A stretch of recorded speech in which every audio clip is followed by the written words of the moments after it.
नमस्कार। पिछले वाले वीडियो में आप लोग किसी बिंदु पर एक बिंदु आवेश के कारण विभव पढ़ चुके थे और उसके बाद जो है आप लोग पढ़ चुके थे इलेक्ट्रॉन वोल्ट के बारे में पढ़ चुके थे। इलेक्ट्रॉन वोल्ट जो है कार्य या फिर वैद्युत ऊर्जा का मात्रक होता है। ठीक है, तो ये चीजें पढ़ चुके थे। जो अगला टॉपिक है अब हम पढ़ेंगे वो ये है स्थिर वैद्युत स्थितिज ऊर्जा। ठीक है, तो स्थिर वैद्युत स्थितिज ऊर्जा जो है वो आवेशों के किसी निकाय में सन्निहित होती है। ठीक है, जैसे मान लीजिए दो आवेश Q1 व Q2 एक दूसरे से r दूरी पर हैं,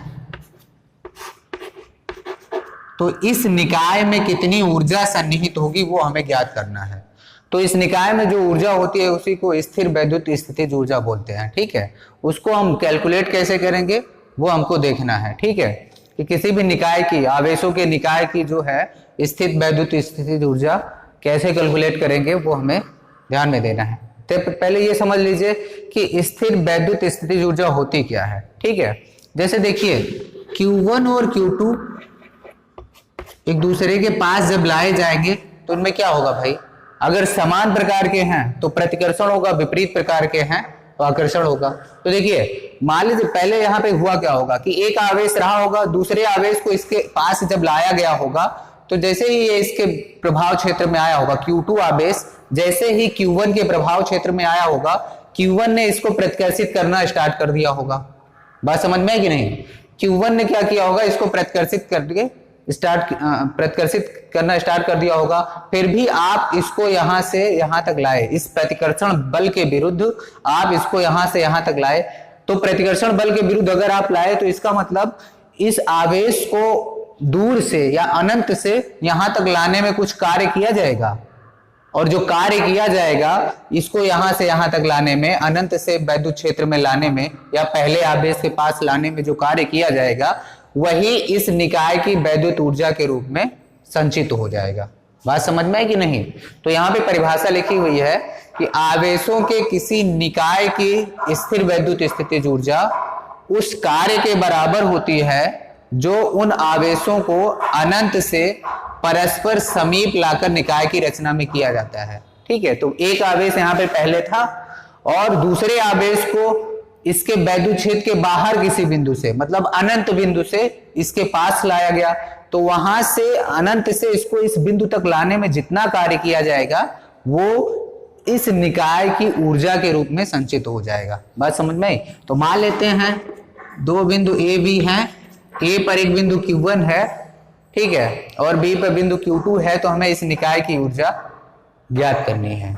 ठीक है, तो देखिए ऊर्जा ज्ञात करने के लिए हमें यह निकालना पड़ेगा इस बिंदु B पर स्थित आवेश को अनंत से बिंदु B तक लाने में कितना कार्य किया गया है, यह हमको ज्ञात करना पड़ेगा। ठीक है, तो आपको पता है कि W बराबर, आपने विभव बराबर W/Q पढ़ा है कि नहीं? तो इसको अनंत से यहां तक लाने में जो कार्य करना पड़ेगा वो क्या होगा, वो क्या हो जाएगा, इस बिंदु पर विभव, ठीक है, इस बिंदु पर विभव है ना, इनटू यहां इस बिंदु पर विभव इनटू आवेश, Q इधर आ जाएगा तो हमको क्या मिल जाएगा, W मिल जाएगा, Q2। ठीक है भाई, अगर हम मान लेते हैं कि इसको यहां से यहां तक लाने में जो किया गया कार्य है वो क्या है, W है, तो ये कार्य निकाल ले और Q2 से भाग दें तो इस बिंदु पर विभव मिल जाएगा। ठीक है, एक मिनट, तो सबसे पहले आप इस बिंदु, इसी सूत्र का प्रयोग करेंगे हम, V बराबर W/Q, और यहां से फिर W इक्वल टू क्या हो जाएगा, V इंटू Q। अब इसको बिंदु B तक लाने में किया गया कार्य निकालना है, तो सबसे पहले आपको क्या चाहिए होगा, इस बिंदु B पर विभव, तो बिंदु B पर विभव होगा। अब जब यहाँ पे Q2 यहां से नहीं है, जब यहाँ पे Q2 नहीं है, दूर है, तो इस बिंदु B पर विभव कितना होगा, देखिए इस आवेश Q1 के कारण होगा। ठीक है, तो बिंदु B पर, तो जब आवेश B कहां पे है, अनंत पर है, तो बिंदु बी पर विभव क्या होगा, Q1 आवेश के कारण। तो बिंदु बी पर विभव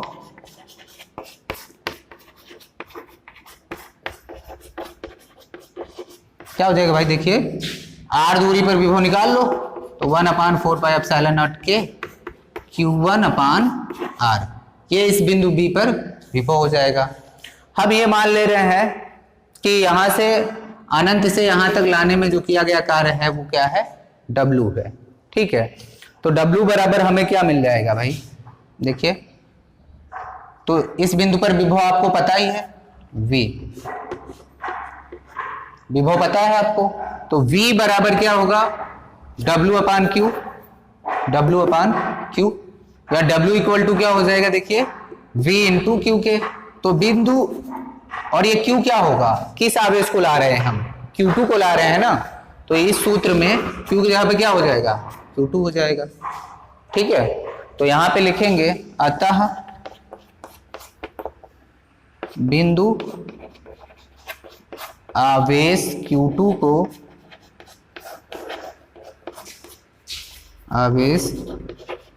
को अनंत से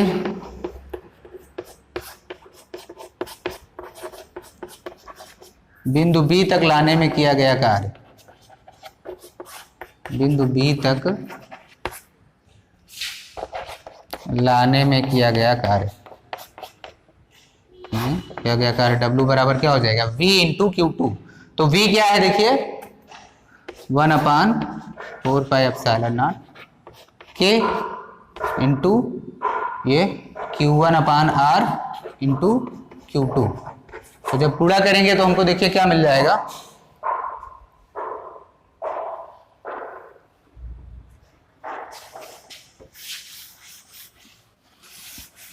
तो क्या मिल जाएगा, W इक्वल टू 1/4πε0 के Q1 Q2/r।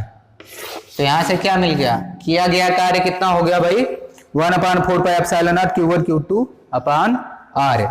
ठीक है, अब यही किया गया कार्य क्या होगा, निकाय की स्थितिज ऊर्जा के रूप में संचित हो जाएगा। तो आप लिखेंगे क्योंकि आवेशों को समीप लाने में किया गया कार्य ही निकाय के संचित ऊर्जा के रूप में संचित हो जाता है, या स्थितिज ऊर्जा के रूप में संचित हो जाता है, इसलिए निकाय की स्थितिज ऊर्जा U बराबर क्या हो जाएगा, 1/4πε0 के Q1 Q2/r।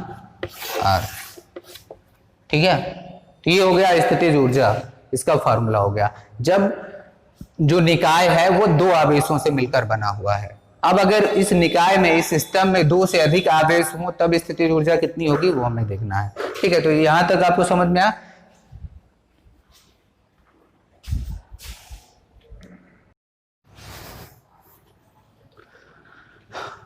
तो हमने किसी निकाय की वैद्युत स्थितिज ऊर्जा देखी जिसमें सिर्फ दो आवेश हों, तो वो वाला केस हमने देख लिया। ठीक है, अब अगर निकाय में दो से अधिक आवेश हों, ठीक है, 3 होते 4 होते, तब इस निकाय की, इस पूरे सिस्टम की स्थितिज ऊर्जा क्या होती वो हमें देखना था। ठीक है, तो देखिए यहाँ पे देखिए दो आवेशों के कितने निकाय बन रहे हैं, एक तो ये, ठीक है, दूसरा ये, तीसरा ये, है ना। तो इस पूरे निकाय की स्थितिज ऊर्जा क्या हो जाएगी, इन दोनों की स्थितिज ऊर्जा प्लस इन दोनों के निकाय की स्थितिज ऊर्जा प्लस इन दोनों की स्थितिज ऊर्जा, तो इनको जोड़ देंगे। ठीक है, क्योंकि ऊर्जा अदिश राशि है तो इनको अदिश योग रूप से जोड़ देंगे तो हमें इस निकाय की कुल ऊर्जा प्राप्त हो जाएगी। बात समझ में आई। तो यहां से कुल ऊर्जा बराबर क्या हो जाएगी, इस निकाय की कुल स्थितिज ऊर्जा देखिए 1/4πε0 के, देखिए यहाँ पे मान ली ये K1 Q2/R12, जहां पे R12 जो है वो 1 और 2 के बीच, Q1 और Q2 के बीच की दूरी है। ठीक है, फिर 1/4πε0 के, है ना, Q2 Q3/R23 प्लस 1/4πε0 के Q3। अब देखिए Q3 माइनस का है तो माइनस का ही ले लीजिए। ठीक है, क्योंकि अदिश राशि है तो अदिश राशियों को उनके माइनस चिन्ह के साथ पूरा प्रदर्शित करेंगे। Q1 अपान R31, ठीक है। तो यहाँ पे U बराबर क्या हो जाएगा, 1/4πε0 कॉमन हो गया, Q1 Q2 अपान R12 प्लस Q2 Q3 अपान R23। अब यहाँ पे देखिए माइनस हो जाएगा, तो Q3 Q1 अपान R31, तो ये हो जाएगी इस निकाय की कुल ऊर्जा। अब यहीं पे मान लीजिए एक आवेश और होता, तो अब देखिए कुल ऊर्जा कितनी हो जाती, इसकी हो जाती प्लस इस दोनों की हो जाती, फिर इसकी और फिर इसकी, तो 4 पद आ जाते इसमें, ठीक है। तो ये हो गया वैद्युत स्थितिज ऊर्जा किसी निकाय की यदि उसमें आवेश 2 या 2 से अधिक हो तब, ठीक है। तो वैद्युत स्थितिज ऊर्जा आपने पढ़ लिया। अब अगला टॉपिक जो होगा वो आगे वाले वीडियो में पढ़ेंगे, ठीक है।